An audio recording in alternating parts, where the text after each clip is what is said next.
নগরটা একটা গামলার মতো ভৌগোলিক যে অবস্থানটা সেইটার জন্যই কিন্তু এখানে জল জমে এবং এখানে নিকাশির ব্যবস্থাটা খুব কঠিন বিষয়, কারণ বিটি রোডের ওপরে এবং জিএলটি রোডের ওপরে যেটা ওই রাস্তার নিচে যে পাইপলাইন গুলো সেগুলো ব্রিটিশ আমলে বসানো, তো সেইখানে মানে রেগুলার ক্লিনিং করানোটা কোনো পৌরসভার পক্ষে সেই ইনফ্রাস্ট্রাকচারাল ফান্ডটা হয় না।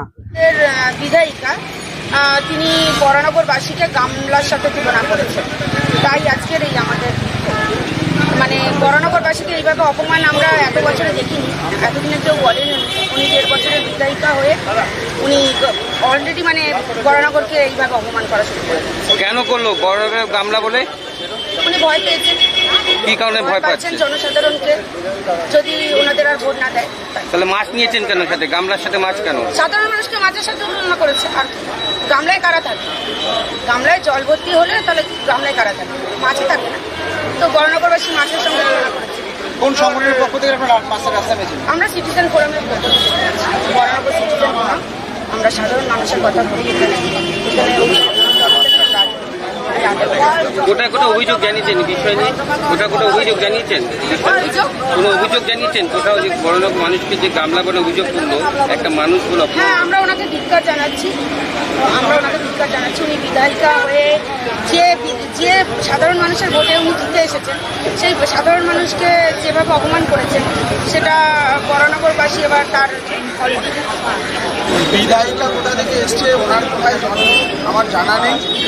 যদি জানাও থাকতো আমি হয়তো তার জন্মস্থান নিয়ে কখনো এই ধরনের কটূক্তি করতে পারতাম না। যেই বিধায়িকাকে বরানগর 1.5 বছর 2 বছর তার রাজনৈতিক কেরিয়ারে প্রতিষ্ঠা দিল, কারণ এর আগে তো উনি হেরো বিধায়িকা ছিলেন।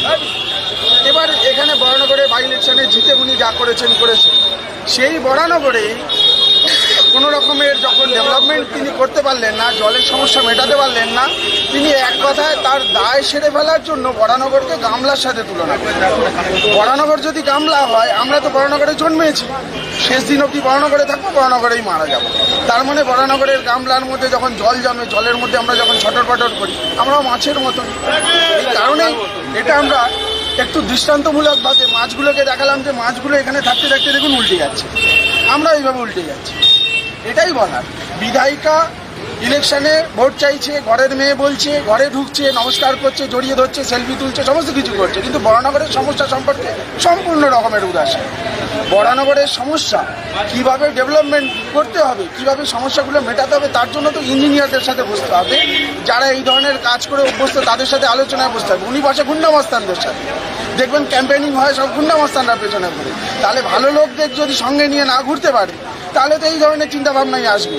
1.5 বছর হয়েছে, এরপরে আবার 5 বছর বাদে আবার বলবে এটার না গামলা ছিল না, এটা বড় বালতি ছিল, ডিপটা আরও বেশি। আচ্ছা, আপনার নাম? আমার নাম সৌমেন মিস্ত্রি। আমরা বরানগর সিটিজেন ফোরামের পক্ষ থেকে আজকে রাস্তায় নেমেছি। রাজনৈতিক পরিচয় অনেকের অনেক কিছু থাকে, কিন্তু সবার আগে আমরা বরানগরবাসী।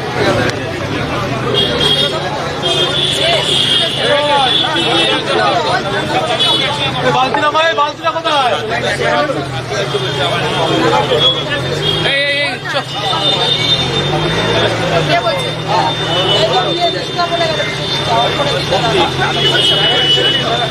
মাছগুলো বিশ্বজিতের গাড়িতে পৌঁছে